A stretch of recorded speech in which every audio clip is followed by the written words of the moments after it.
Hey, what's up? Welcome back to the Iraqistanpodcast. Today, I got a special message for you guys. I'm going to talk about a personal thing that's near and dear to me, and it has to do with anxiety. I have struggled with anxiety for many years, um, stemming mainly from the military, but a little bit before that as well. And I want to share my story with you guys. And hopefully, by the end of this, you'll understand that you're not alone and that anxiety does affect many people around the world. Um, and you can overcome it if you follow some steps that I'm about to show you.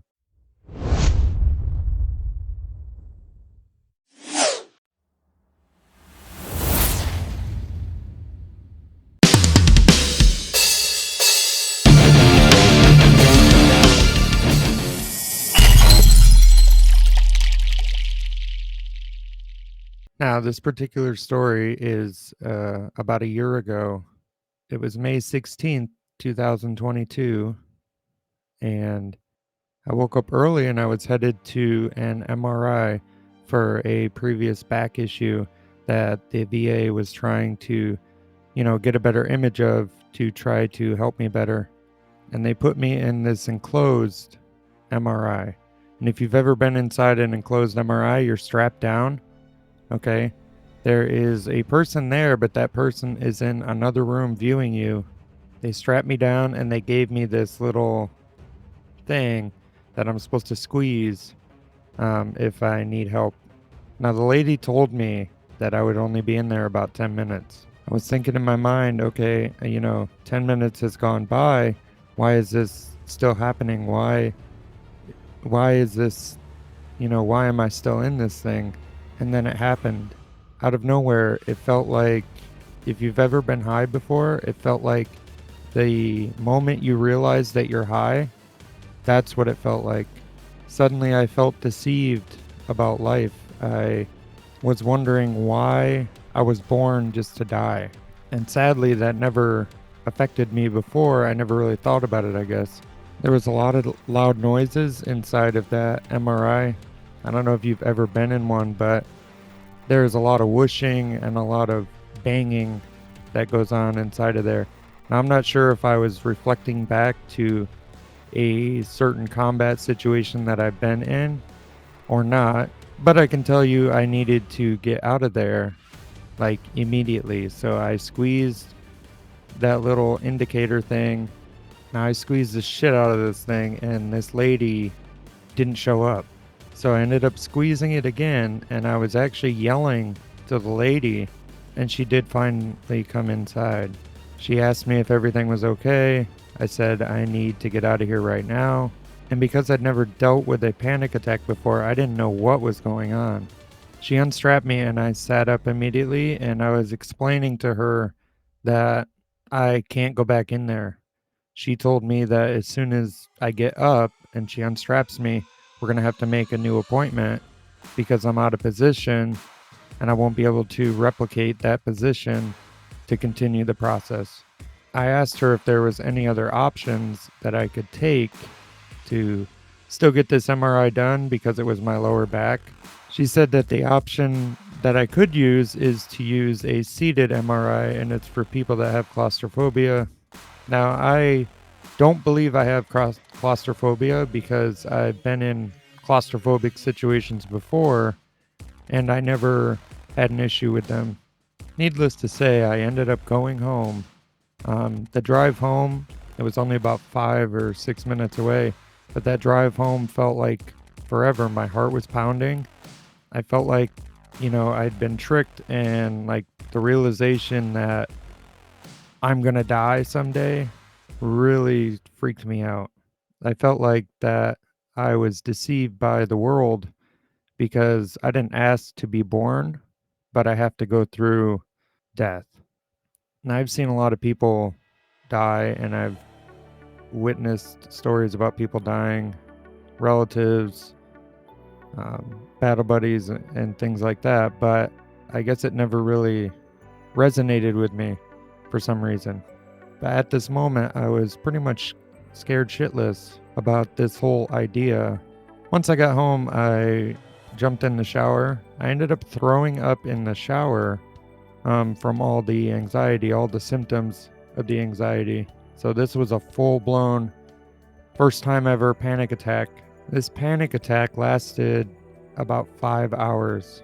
Within those 5 hours, I got some help from my wife, who took me to the VA hospital, and they ended up giving me some medications and set me up with therapy. Now, anxiety happens to many people in many different ways, but I can tell you one thing: anxiety lies to you. Anxiety makes you believe things that aren't real.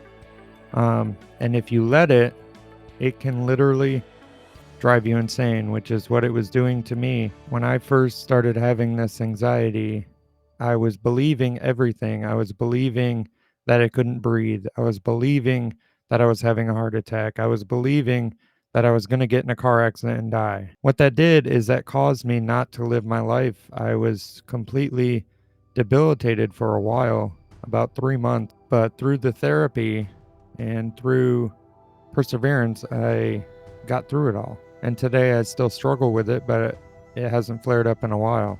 So I guess I'm doing pretty good. I was literally freaking out, like I was losing my mind. I didn't want to drive because I feel like if I would have gotten an accident, like that would be it. I didn't want to go to sleep because I felt like if I would go to sleep, that would be it. I mean, it completely debilitated my life. And the sad thing was I was letting it do that. Because I didn't have the understanding about what it was, I was letting it control and debilitate me. This anxiety stemmed from the fact that I never took accountability for the reality of what's going on. So when I've witnessed, death, I never grieved about it. I never thought about it like I should have thought about it. And I'm pretty sure after a while of doing that, your body can't handle it anymore and it comes out as anxiety. I can remember a particular time where I was really struggling with this because I didn't want to live with that anxiety. I was having panic attacks almost every day for a month or so, sometimes 2 or 3 times a day. And I actually got sick of it to the point where I almost considered, ending my life over that because I didn't want to deal with it every day forever. And I know that sounds kind of morbid, but in order to understand that you're not the only one, there is people out there that have dealt with this anxiety and you can overcome it. So what did I do to overcome all this? Like I said, I was on medication. Currently, I am straying away from that. I have realized I don't want to be on medication forever. And in reality, you don't have to be. I went to therapy. I bought a few self-help books and I figured out what the triggers were. And I figured out when I start feeling like that, I can stop it almost immediately.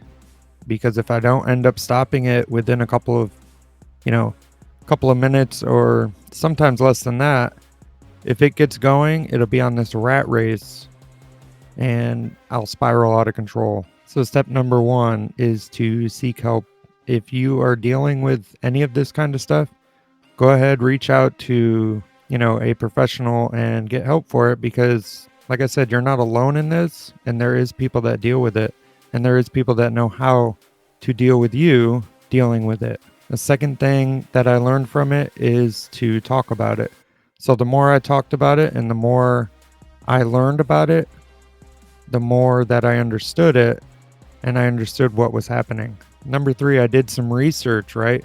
So I looked up on my own. I did some research. And like I said, I bought some of these self-help books. I did the research and I realized that the bottom line is if it's anxiety can't hurt you. It's your brain that thinks something is going wrong and it's not actually going wrong. The 4th thing I learned about anxiety is that anxiety only lasts, these episodes only last so long.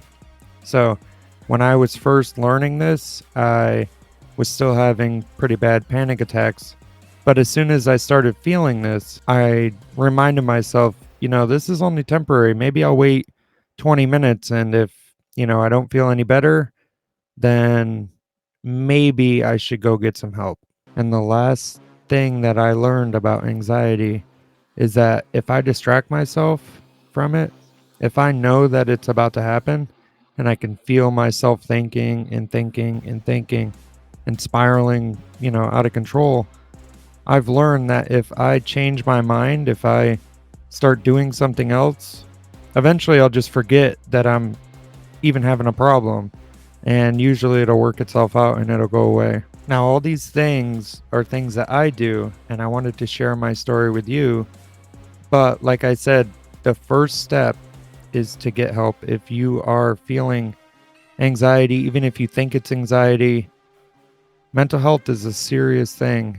And a lot of veterans out there deal with this type of stuff. And I wanted to raise the flag saying, hey, I deal with it too. And, millions of people deal with this as well. You're not alone in this, and the anxiety will play tricks on you. That's why I said the most important thing you can do is if you even think that you're having anxiety, go talk to somebody about it. Go get some help, because the help is what actually helped me overcome all of this. The understanding is what helped me overcome all this. If you let the problem compound, it becomes way worse than it has to be. And I don't want you to end up like I did, which was basically fearing everything and becoming completely debilitated by all this. It's not worth it, and it's not a fun experience to be in. I want to thank you all for listening to my story about anxiety, and I hope that if you are experiencing any type of anxiety or any type of mental health issue, that you go out and you get the help that you need so that you can live a better life